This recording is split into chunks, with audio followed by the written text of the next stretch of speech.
যার পুঁজি কম সে কিভাবে শুরু করবে? দেশি গরু থেকে। দেশি গরু থেকে শুরু করবে, আপনি তো জাত উন্নয়ন থেকে শুরু, একটার থেকে শুরু করবে, দুইটার থেকে শুরু করবে। হ্যাঁ হ্যাঁ সেটাই ছোট বলছি। বকনার থেকে শুরু করবে।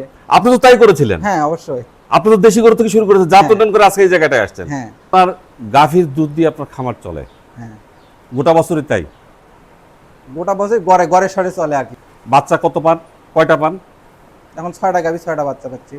6 মাস করে পারলেও 6 7 42 4,20,000 থেকে 4.5 লাখ টাকা। বাছুরটাই লাভ আর কি। তাহলে কত লাভ হলো? মানে বাছুরটা পুরোটাই লাভ। আপনার এই যোগ্যতা নিয়ে চাকরি করলে কত? এরকমই 20-25। তার চেয়ে কি কম পাচ্ছেন না বেশি পাচ্ছেন? বেশি পাচ্ছি। তার চেয়ে ভালো আছেন না খারাপ আছেন? আলহামদুলিল্লাহ অনেক ভালো আছি। আমরা যদি আজ থেকে 25 থেকে 30 বছর পূর্বে অর্থাৎ পিছনের দিকে তাকায় দেখতে পাবো এক একজন পিতামাতার সন্তান ছিল 6 জন 7 জন 5 জন 4 জন। এখন বর্তমানে 1 জন 2 জন সর্বোচ্চ 3 জন। তার মানে পূর্বে বেশি সন্তানের কারণে নির্ভরশীল সংখ্যা অর্থাৎ নির্ভরশীল জনসংখ্যা কম ছিল আর অনির্ভরশীল জনসংখ্যা বেশি ছিল। আর এটাকেই কিন্তু বলা হয় জনসংখ্যাগত লভ্যাংশ, অর্থাৎ কর্মক্ষম মানুষ বেশি আর কর্ম অক্ষম মানুষের সংখ্যা কম। আর যে দেশে কর্মক্ষম মানুষের সংখ্যা বেশি থাকে তাদেরকে সেটাকে বলা হয় জনসংখ্যাগত লভ্যাংশ। আমাদের দেশে চলছে জনসংখ্যাগত লভ্যাংশের সময়, আর এই সময়টাকেই আমাদের কাজে লাগাতে হবে। এই কর্মক্ষম মানুষগুলোকে আমাদের কর্মসংস্থান দিয়ে এ দেশের উন্নয়ন করতে হবে এবং আর্থসামাজিক উন্নয়নে এই যুবদেরকে সম্পৃক্ত করতে হবে, তবেই হবে দেশ উন্নত। আর যুবকথা এই কারণেই কাজ করছে। আজ আমি এসেছি গৈল গ্রামে, গোবিন্দগঞ্জ উপজেলা, গাইবান্ধা জেলা। এখানে এক ভাইয়ের ছোট্ট একটা ডেইরি ফার্ম আছে, যার তথ্য আপনাদের সামনে উপস্থাপন করছি। আসসালামু আলাইকুম। ওয়ালাইকুম আসসালাম। ভালো আছেন আপনি? হ্যাঁ আলহামদুলিল্লাহ ভালো আছি। তো আপনার কি নাম জানো? আমার নাম আহসান হাবিব আজিজুল। পড়াশোনা? পড়াশোনা ডিগ্রি পাস। আচ্ছা, তো চাকরি করেন নাই নাকি খোঁজেন নাই? চাকরি মানে খুঁজেই নি, চাকরি করার চেষ্টাই করিনি কখনো। কেন? আমার মানে ইচ্ছা ব্যবসা করব, আচ্ছা, এই এই হাত থেকেই আর কি চাকরি খোঁজার ইচ্ছা নাই? না, চাকরি খোঁজার ইচ্ছাই নেই, মানে ওইদিকে যাওয়ারই প্রয়োজনই মনে করিনি। আচ্ছা, তাহলে এখন কি করছেন আপনি? এখন ছোট একটা গরুর শেড আছে। আচ্ছা, এই শেড নিয়ে চলছেন? হ্যাঁ এই শেড নিয়ে চলছি আলহামদুলিল্লাহ। আগামী দিনের পরিকল্পনা? আবার আগামী দিনের পরিকল্পনা আরেকটু বড় করতে চাই আর কি। আচ্ছা, এখন আপনার কি ধরনের গরু পালন করছেন? এখন ক্রস ব্রিডের গরু পালন করতেছি। আচ্ছা, কয়টা গরু আছে? গরু আছে ছোট বড় 10টা। আচ্ছা, কি কি গরু আছে এগুলোর মধ্যে? এগুলা সবই ফ্রিজিয়ানের ক্রস। আচ্ছা, দুধ কতগুলো হয় প্রতিদিনে? দুধ এখনও তেমন একটা বাড়েনি, এখন 28-30 কেজির মতো হচ্ছে। তো আপনি এই যে ক্রস ব্রিড নিয়ে কাজ করছেন, ক্রস কেন, সরাসরি উন্নত জাত নয় কেন? আসলে সরাসরি উন্নত হয় না। সরাসরি উন্নত হইতে গেলে মানে সরাসরি বিদেশ থেকে আনতে হবে, 100% 100-এ দিতে হবে। আর আমরা এটা দেশির থেকে জাত উন্নয়ন করছি, দেশির থেকে 100 দেওয়ার মাধ্যমে জাত উন্নয়ন করতেছি। এটা কি আপনি করেছেন এই বাচ্চাগুলো নাকি? হ্যাঁ এগুলা প্রায় 60টার মতো এখানেই জন্ম। এখানে আপনার এখানে গোয়াল থেকে জন্ম? আমার এখানেই জন্ম। তার মানে আপনার খামারটা শুরু কতদিন আগে? শুরু প্রায় 8-10 বছর আগে। আচ্ছা, সেটা কিভাবে শুরু করলেন?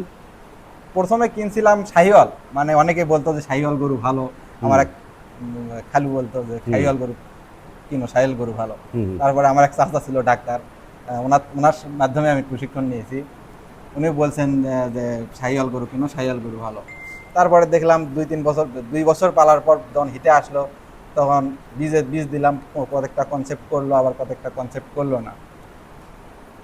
ওইভাবে 2-3 বছর এমনিতেই লস হয়ে গেছে।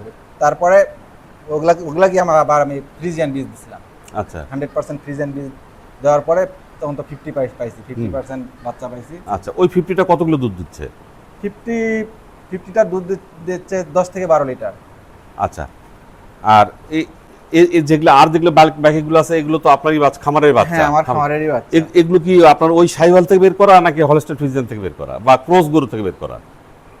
এগুলার মানে কিছু আছে শাহিওয়াল থেকে বের করা, আবার কিছু আছে মানে তার নানি ছিল শাহিওয়াল, তার মা 50% ফ্রিজিয়ান, আর তার থেকে 70% আসছে হলো তা আপনি যে কটা দুধ পাচ্ছেন, হ্যাঁ তার সর্বোচ্চ কতগুলো দুধ পান? সর্বোচ্চ 12-13 মতো পাই একটার থেকে। সে তার মা কি ছিল? তার মা ফ্রিজিয়ান ছিল। তার মা আবার শাহিওয়াল ছিল। তার মানে জাত উন্নয়ন করলে ভালো গাভী পাওয়া যায়, হ্যাঁ দাঁত উন্নয়ন করলে ভালো গাভী পাওয়া যায়। এবং সেই গাভীর যে দুধ হয় ওই গাভী দিয়ে খুব একটা লস হয় না, কারণ তার চাহিদা এবং আমাদের যে পরিবেশ সেই পরিবেশের সঙ্গে মোটামুটি খাপ খাওয়ায় নাই, হ্যাঁ তাই তো নাকি আপনি কি বলছেন? না ঠিক আছে।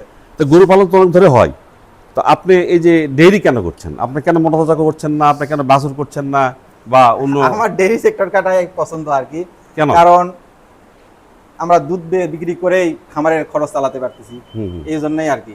আর যখন আমরা ষাঁড় গরুর দিকে যাব 3 মাসের বা 6 মাসের বা 1 বছরের প্রজেক্ট, তখন দেখবেন যে হলো টাকার যোগান দিতে পারতেছি না, তখন নানান ঝামেলা হবে। এই কারণেই ডেইরিতে দুধ বিক্রি করতেছি, গরু খাওয়াচ্ছি, এই আর কি। আপনার মতো যারা যুবক হ্যাঁ। তারা বলে যে এই ডেইরি ফার্মে গাভীকে কনসেপ্ট করাতে সমস্যা হয় না আমার এবং ম্যাস্টাইটিস হয় এবং অনেক ঝুঁকি, কখন দুধ দোয়াতে হবে, একটু এদিক গড়বড় হয়ে গেলে ম্যাস্টাইটিস হবে এবং দুধ দোয়ানোর সমস্যা হবে, দুধের পরিমাণ কমে যাবে, এটাকে আপনি কি বলবেন?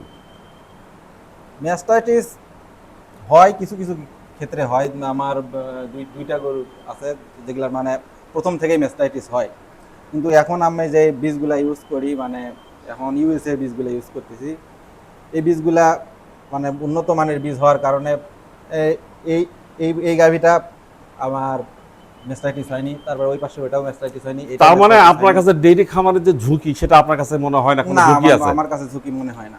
ম্যাস্টাইটিস আপনার হয় না, এর পিছনে তো হয় না, না হয় কিন্তু কম কম হয়। কম হয়। তো এর পিছনে তো কারণ থাকে অনেকগুলো। হ্যাঁ অবশ্যই কারণ আছে। সেই কারণগুলো কি কি বলেন দেখি? কারণ বলতে আমি উন্নত মানের সিমেন্ট সবসময় ইউজ করি, মানে যে এই সিমেন্টগুলো ইউজ করি, এই সিমেন্টগুলা মানে ইম্পোর্ট করা সারের সিমেন্ট, এগুলা জেনেটিক্যালি প্রুভ বুল, ভালো আর কি, উন্নত মানের। উন্নত মানের বুল। আচ্ছা, এটাও একটা ব্যাপার। আরও একটা ব্যাপার আছে, আপনার খামারে আমি ঢুকে এসে যে দেখলাম আপনার খামারে কিন্তু খুব পরিষ্কার পরিচ্ছন্ন। হ্যাঁ এটাও কিন্তু একটা আর গাভী যখন দহন করবেন, দহনের পর কমপক্ষে 2 ঘন্টা গাভীকে দাঁড়ায় রাখবেন, হ্যাঁ নাকি রাখেন? তা রাখে, যার কারণে কিন্তু আপনার ম্যাস্টাইটিসের সমস্যাটা হয় না। হ্যাঁ একটু গরুগুলো দেখবো, আপনার 2-1টা গরু দেখবো। আচ্ছা দেখেন, হ্যাঁ এটা আমার খামারের সবচেয়ে পুরাতন গরু। এটার মা কে ছিল? এর মা একবারে 100% দেশি একটা গরু ছিল, দেশি গরু। দেশি ছিল। তারপরে এটা তাকে হলো শাহিওয়াল বীজ দেওয়া হয়েছিল, তার থেকেই বাচ্চা। ওর মা কতগুলো দুধ দিত? মা দিত 3 লিটার 3.5 লিটার। এ কতখানি দেয়? 7 লিটার 7-8 লিটার দেয়। তো 3 লিটার থেকে 7 লিটারে উন্নীত হলো কিভাবে সম্ভব, এটা একটু বলবেন আমাকে? অনেকে বিশ্বাস করতে চায় না। এটা জাত উন্নয়নের মাধ্যমে। আচ্ছা, জাত উন্নয়ন বলতে কি বুঝান আপনি? জাত উন্নয়ন বলতে দেশি গরুকে উন্নত মানের সিমেন্ট দিয়ে প্রজনন করালে যে বাছুরটা পাওয়া যায়, এটা হলো উচ্চ ক্ষমতা সম্পন্ন হয় আর কি। তার মানে যে জাতের বুল দেওয়া হয়েছে তার 50% নেয় আর মায়ের 50% নেয়। হ্যাঁ এ নিয়ে যেটা হয় সেটাই আপনার একটা উন্নত জাত হয়। তারপরে এইভাবে বংশানুক্রমে বংশানুক্রমে চলতেই থাকে। এখন দুধ দিচ্ছে কত লিটার? এখন দুধ দিচ্ছে 5-6 লিটারের মতো। ওই বাচ্চার বয়স কত? বাচ্চার বয়স 5 মাস। হিটে আসছিল? হ্যাঁ কনসেপ্ট করছে। তার মানে অনেকেই বলে যে দেশি গরু পালন করলে লস হয় বা দেরিতে বাড়ে, সেটা ঠিক না নাকি? আপনার কি? না সেটা ঠিক না, দেশি গরুতেই বরংস বেশি লাভ, খরচ কম, লাভ বেশি, ঝুঁকি কম, রোগ প্রতিরোধ ক্ষমতা বেশি, বেশি, আবহাওয়ার সঙ্গে মেনে নিতে পারে। হ্যাঁ অবশ্যই। তাহলে আমরা দেশি থেকে জাত উন্নয়ন করতে পারলে কিন্তু আমরা সুন্দর একটা খামার তৈরি করতে পারবো। 4টা বাচ্চা দিছে। এর মা? এর মা 6টা। এর মা কোনটা? ওই যেটা লাল শাহিওয়াল যেটা দেখলাম। হ্যাঁ। আর তাহলে এ দুধ দিচ্ছে কতগুলো? এর 10-12 লিটার পাইছি। তার মানে মা দেয় 7 লিটার আর ও দিচ্ছে 12 লিটার। 12 লিটার। এবারে কি অবস্থায় আছে এখন? এখন প্রেগন্যান্ট আছে, 2 মাস সময় আছে, 50-55 দিন বাচ্চা দিবে। কি জাতের বীজ দিয়েছেন? Holstein Friesian. কত পার্সেন্ট দিয়েছেন? 100%। 100% কেন দিলেন? আসলে 100% দিয়ে যারা আগে অ্যাফোর্ড করতে পারবে, যারা পরিবেশ দিতে পারবে, যারা এর খরচ চালাতে পারবে, তাদের জন্য 100%ই বেস্ট। আপনি ধরে নেন পরিবেশ দিতে পারলেন না, আপনি 100% দিলেন, খাওয়াতে পারলেন না, তাহলে লাভ হবে না। হ্যাঁ সুপ্রিয় দর্শক, এখানে আসলে এই জায়গাটাই বোঝার বিষয় যে আসলে আমাদের ছেলেমেয়েরা যদি আমরা দক্ষ করে তুলি কারিগরি শিক্ষা দ্বারা এবং সমৃদ্ধ করতে পারি যথাযথ শিক্ষা দিয়ে, প্রশিক্ষণ দিয়ে।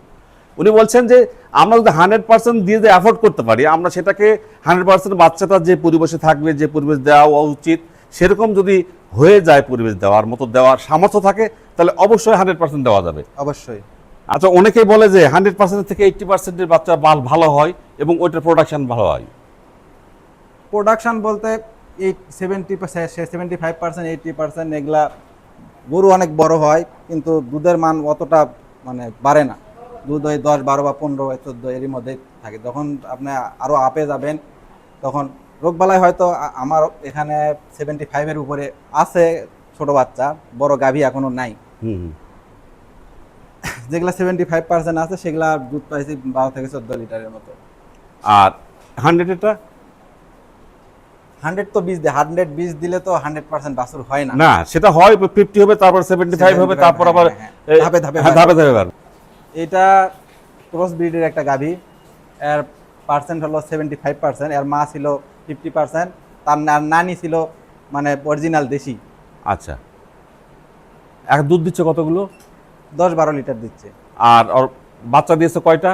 বাচ্চা পহেলা বাচ্চা দিছে, এখনো দাঁত টাত হয় নাই। বয়স 20 মাসের মতো বয়স হচ্ছে। বাছুর?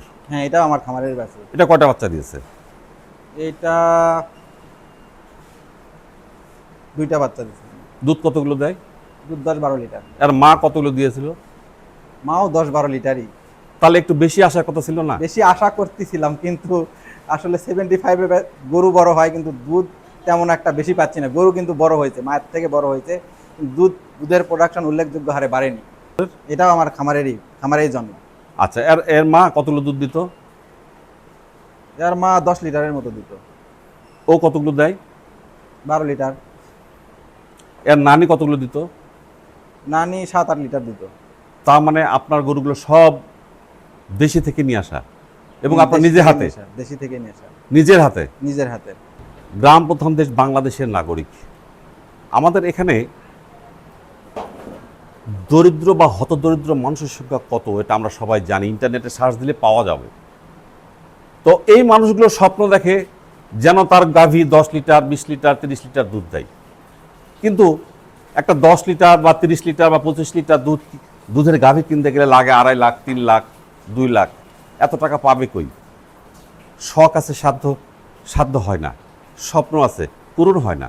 কিন্তু আসুন না এই ভাইয়ের খামারে, দেখুন জাত উন্নয়ন করে এক একটা গরু থেকে কমপক্ষে যার মা দুধ দিত 3 লিটার, এখন তার সন্তানরা দুধ দেয় 12 লিটার, 10 লিটার। এইভাবে হয়তো আগামী প্রজন্ম এর চেয়ে ভালো দুধ দিবে। তো আপনি যারা এই যে বেশি দামের গরু কিনতে পারে না তাদের ব্যাপারে কিছু বলবেন আপনি? তাদের ব্যাপারে বলবো যে আপনারা জাত উন্নয়ন করুন। আপনারা দেশি গরু থেকে ফ্রিজিয়ান বীজ ইউজ করেন, বা দেশি গরুতে শাহিওয়াল বীজ ইউজ করেন, তাহলে মানে আপনাদের দুধের প্রোডাকশন বাড়বে, গরু বড় হবে। ধাপে ধাপে আপনারা এক সময় দেখবেন যে আপনার নিজের গরুরই 10-15 লিটার বা 20 লিটার দুধ দিচ্ছে। তখন বিশ্বাস হবে, এর আগে বিশ্বাস হবে না, তার আগে তো বিশ্বাস। হ্যাঁ। এর বয়স কত, মানে কয়টা বাচ্চা দিয়েছে? এটা একটা বাচ্চা দিছে, এখন গাভিন, মানে প্রেগনেন্ট। কয় মাসের? 8 মাস পার হয়েছে, মানে 20 থেকে 22 দিন সময় আছে। কি জাতের বীজ দেওয়া আছে? বাচ্চা দেওয়া আছে, বীজ দেওয়া আছে ফ্রিজিয়ান বীজ। কত পার্সেন্ট? 100%। আর মা কতগুলো দুধ দিত? মা দুধ দিত 8-9 লিটার। আচ্ছা, ওটাও কি ক্রসের ছিল আপনার এখানকারই? ওর মা 50% ক্রস ছিল। আচ্ছা, তার মা শাহিওয়াল ছিল। আচ্ছা, মানে প্রথমে আমি শাহিওয়ালই কিনছিলাম। এই গরুটার ফিগারটা কিন্তু বেশ বড়। হ্যাঁ, ফিগার অনেক বড় আলহামদুলিল্লাহ। কিন্তু বড় তুলনায় কি যেভাবে খাবার খাবে সেভাবে কি দুধ দেয়? সেইভাবে দুধ পাচ্ছি না। কারণটা কি তাহলে এই জায়গাটায় একটু তো সমস্যায় আমরা পড়ে গেলাম? কারণটা হলো এই ইউএসএ যে বীজগুলো আছে, এই বীজগুলার মানে গাভী বা ষাঁড় হোক, সেটা অনেক বড় সাইজের হয়। আর সেই বীজেরই বাছুর এটা। বড় সাইজের হয় কিন্তু কাঙ্ক্ষিত পরিমাণ দুধ দেয় কি না দেয় না? কাঙ্ক্ষিত পরিমাণ দুধ পাচ্ছি না। না, এটা আবার কোম্পানির বিরুদ্ধে চলে যায় না? কেন দুধ পাচ্ছেন না? তার মানে কি যথাযথ পরিবেশ দিতে পারছেন না? পরিবেশ তো দিতে পারছি, আপনার তো দেখতেছেন। আচ্ছা, পরে আমরা আরেকটা, তাহলে আমরা এই গরুটা সম্পর্কে জেনে বুঝে যা বুঝলাম, দেখলাম, তাতে এর যে ফিগার সেই অনুযায়ী কিন্তু আপনি দুধ পাচ্ছেন না। না, সেই অনুযায়ী দুধ পাচ্ছি না, কারণ বড় ফিগার বেশি খাবার, তাহলে দুধও বেশি হবে, দুধও বেশি হবে, কিন্তু হচ্ছে না। হচ্ছে না। আপনার কি মনে হচ্ছে এই জায়গাটায়? আমি কিছু বুঝতে পারতেছি না যে কি হচ্ছে। না, তাহলে এক্ষেত্রে আমি বলবো দর্শক ভাইদের কাছেও প্রশ্ন রাখবো যে আমার যুব ভাই যখন অনেক আশায় এইরকম জাত উন্নয়নের খামার করতে চায়, বেশি দুধের খামার করতে চায়, তারা যদি আশাহত হয়ে যায় তাহলে তো এটা দুঃখজনক। কেন হচ্ছে আসলে যারা জানেন ভাই একটু উত্তর দিবেন, আর না আসলে যারা জানেন বোঝেন তাদের কাছে আমার এই প্রশ্নটা থাকলো।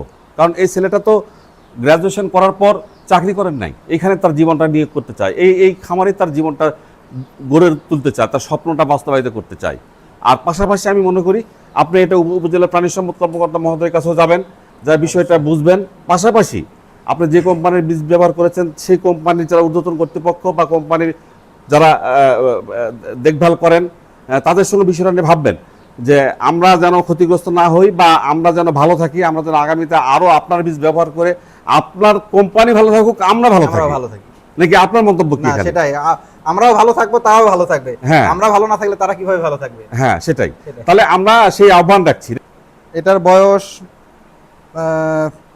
8 মাসের মতো। আজকে বাজারে বিক্রি করলে প্রায় লাখের কাছাকাছি। বা এর মা কি এখানে আছে? এর মা, হ্যাঁ, এটা সাদাটা। ও, তার মানে এটাও আপনার জাতনের। এটা কত পার্সেন্টের বীজ? এটাও 100% দিছিলাম ওটাকে। আর নানি কত পার্সেন্টের ছিল? নানি ছিল 50%। তাহলে এই যে আপনার খামারটা আপনার পরিচালনা করছেন একাই তো, নাকি অন্য কাউকে সঙ্গে নিয়েছেন? আমি আর আমার মাই।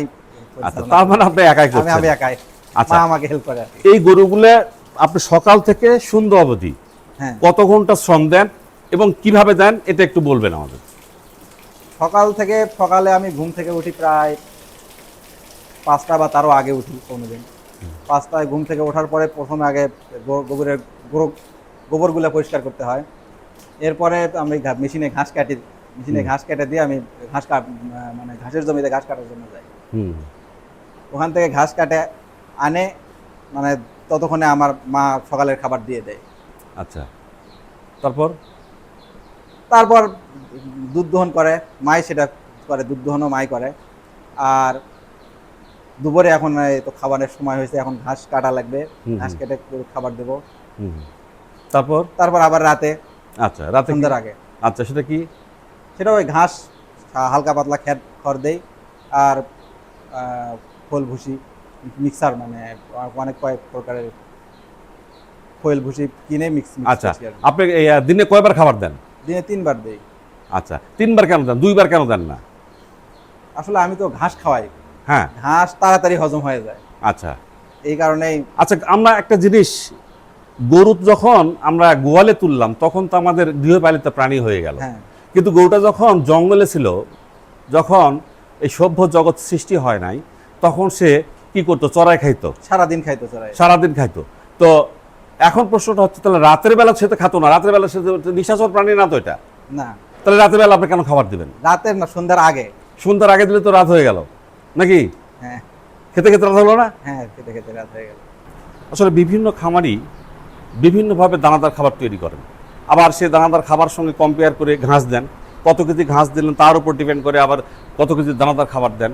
সেই দানাদার খাবারটাকে উনি কিনে নিয়ে আসেন না নিজে বানান। এরকম অনেক অভিজ্ঞ খামারির সঙ্গে আমার কথা হয়েছে। এখন আমরা এই শিক্ষিত যুব ভাইয়ের কাছে জানতে চাই, আপনি ঘাস কতগুলো খাওয়ান আর দানাদার খাবার কতটুকু খাওয়ান, আর ওই দানাদার খাবারটা কি কি দিয়ে তৈরি করেন আপনি? আমি খড় তেমন একটা খাওয়াই না, আমার যেটুকু ঘাস লাগান আছে এইটুকু ঘাস হলে আমার গরুর মানে 3 বারেরই পেট ভরে খাওয়ানো যায় আর কি। আচ্ছা, তাই আমি পুরাটাই ঘাসই খাওয়াই। আর দানাদার খাবার মানে হলো কয়েক প্রকারের ভুসি দেই, আবার কয়েক প্রকারের খোল। আপনি একা একা তৈরি করেন? একা একা তৈরি করি। ধরুন 100 কেজি দানাদার খাবার তৈরি করবেন আপনি, ওর মধ্যে কি কি দিবেন আপনি? আমি প্রথমে গমের ভুসি দেই। কত কেজি? মানে ওটা 100 কেজির মতো 20 কেজির মতো গমের ভুসি। আচ্ছা, তারপরে হলো সয়াবিনের খোল কতখানি? 10 কেজির মতো। তারপর সরিষার খোল কতখানি? 10 কেজির মতো। আচ্ছা, তারপরে হলো ভুট্টা দেই, ভুট্টা ধরে নেন 20 থেকে 30 কেজির মতো। আচ্ছা, তারপরে হলো মসুরের ভুসি দেই। কতখানি? মসুরের ভুসি ওটাও 10 কেজির মতো। 80 কেজি হয়ে গেল আপনার। তারপর ধানের কুড়া দেই, ধানের কুড়া কতটুকু দেন? ওটাও 10 কেজির মতো দেই। 90 কেজি হয়ে গেল এইরকম, হ্যাঁ। এভাবে। আর ডিসিপি পাউডার বা আর অন্য হ্যাঁ, কিছু লবণ? লবণ আমি দেই না, আমি ডিসিপি দেই আর হলো ডিবি ভিটামিন। আচ্ছা আচ্ছা, ডিবি ভিটামিন। আর আপনি চিনি বা গুড় বা চিটা গুড়? চিটা গুড় খাওয়াই না এখনো। কেন খান না? খাওয়াই না, এদিকে মানে পাওয়া যায় না আর কি। চিটা গুড় পাওয়া যায় না, চিনি খাওয়াবেন, চিনি দিবেন। আচ্ছা, তো একটা গরুকে কত কেজি দানাদার খাবার দেন? দানাদার খাবার মানে গরুর আকারের উপর কম বেশি দেওয়া হয়। কোনটাকে 6 কেজি দেওয়া হয়, কোনটাকে 4 কেজি দেওয়া হয়, কোনটাকে। যে গরুটা, এই গরুটা কত লিটার দুধ দিচ্ছে? এটা হলো এখন দিচ্ছে হলো 7 লিটারের মতো দিচ্ছে। 7 লিটার। দানাদার খাবার কতটুকু পাচ্ছে? এখন 5 কেজির মতো দানাদার খাবার খায়। আর ঘাস কত কেজি? 30, 40? ঘাস আলাদা হবে তো হিসাব করা হয়নি। আচ্ছা আচ্ছা, তাহলে 1 কেজি দানাদারের খাবারে প্রোটিন থাকে কতগুলো? ওটা তো 200 গ্রাম প্রোটিন 200 থাকে। গ্রাম, 200 গ্রাম, হ্যাঁ। আচ্ছা, যদি সেটা প্রপার হয়। আর ঘাস কত কেজি বললেন? ঘাস 20 থেকে 25 কেজি, গরুটা লাইফ ওয়েট ওজন কত, মানে কত হবে আর কি লাইফ? প্রায় 300 কেজির মতো হবে। তো 300 কেজির জন্য প্রতি কেজি ওজনের ক্ষেত্রে 1 গ্রাম প্রোটিন, তা 300 গ্রাম প্রোটিন লাগবে। আর প্রতি লিটার দুধের জন্য 80 থেকে 100 গ্রাম প্রোটিন। তাহলে কত লিটার দুধ দেয়? এখন 7 লিটার দিচ্ছে। তাহলে 700 গ্রাম প্রোটিন লাগবে। 7 3 10, 1000 গ্রাম প্রোটিন 1000 লাগবে। গ্রাম। তাহলে আপনি দিচ্ছেন কত হিসাবে? কত? 1500। 1500। তার মানে এত খাবার না দিলেও চলবে। ভিতরে কি বাচ্চা আছে নাকি? হ্যাঁ, প্রেগন্যান্ট 2 মাস, 2.5 মাস। 2 মাস 2.5 মাসের জন্য এক্সট্রা কিছু লাগবে না। যখন এর ভ্রূণটা 5 মাস বা 6 মাস হবে, তখন কিন্তু আবার 100 গ্রাম 200 গ্রাম প্রোটিন বেশি লাগবে। হ্যাঁ, এটা হচ্ছে মোটামুটি হিসাব খাবার। আপনার গাভীর দুধ দিয়ে আপনার খামার চলে হ্যাঁ। গোটা বছরই? তাই? গোটা বছর গড়ে গড়ে সরে চলে আর কি। গড়ে চলে? হ্যাঁ, গড়ে চলে। হ্যাঁ। বাচ্চা কত পান? কয়টা পান? এখন 6টা গাভী, 6টা বাচ্চা পাচ্ছি। 6টা বাচ্চার দাম কত? 1 বছর পর দাম কত হবে? 6টা বাচ্চা 6 মাস করে পারলেও 6 7 42 4,20,000 থেকে 4.5 লাখ টাকা। তাহলে আপনার বছরে লাভ কোথায়? কোনটা কত টাকা? বাছুরটাই লাভ আর কি। তাহলে কত লাভ হলো? মানে বাছুরটা পুরোটাই লাভ। তার মানে 4 লাখ টাকা ধরলাম, নাকি না আর কম? ওই রকমই। তাহলে মাসে কত আসে?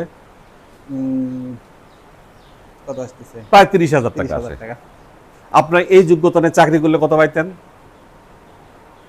কত পেতাম? ওই রকমই 20-25। তার চেয়ে কি কম পাচ্ছেন না বেশি পাচ্ছেন? বেশি পাচ্ছি।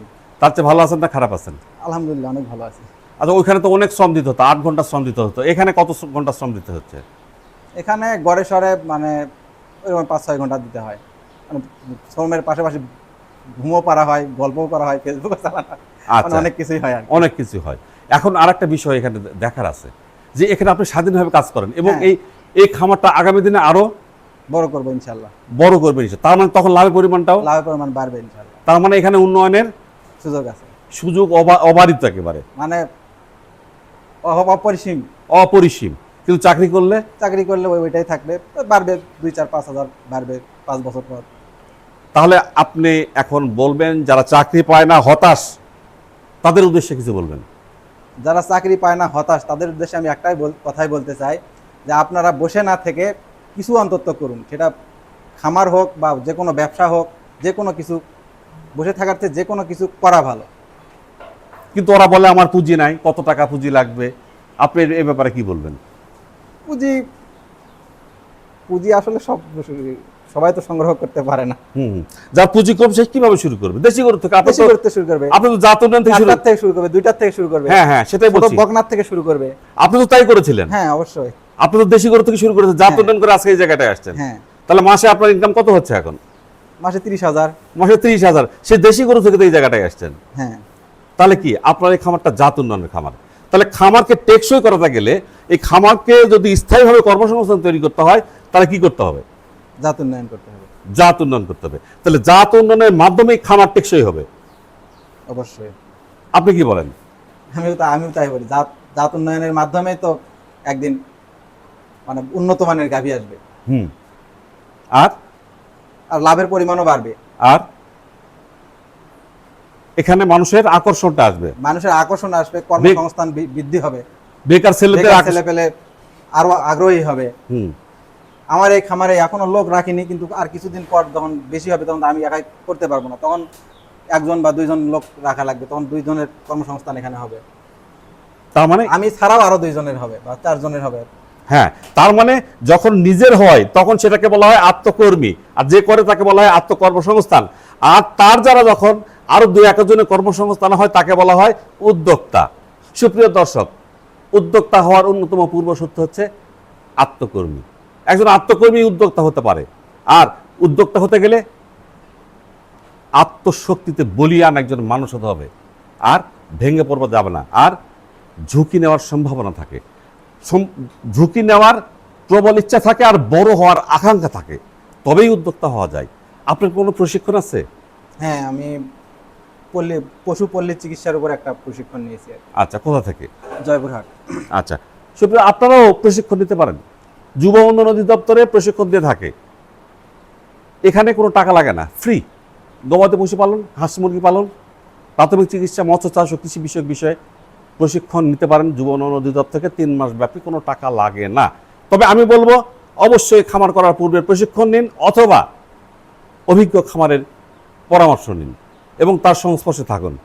তো আইজুল, আপনার সঙ্গে কথা বললে অনেক ভালো লাগলো। আপনাকে অনেক সময় দিলেন, আপনি আমাকে এই জন্য কৃতজ্ঞতা প্রকাশ করছি যুবকতার পক্ষ থেকে। ভালো থাকবেন। ইনশাআল্লাহ। আল্লাহ হাফেজ।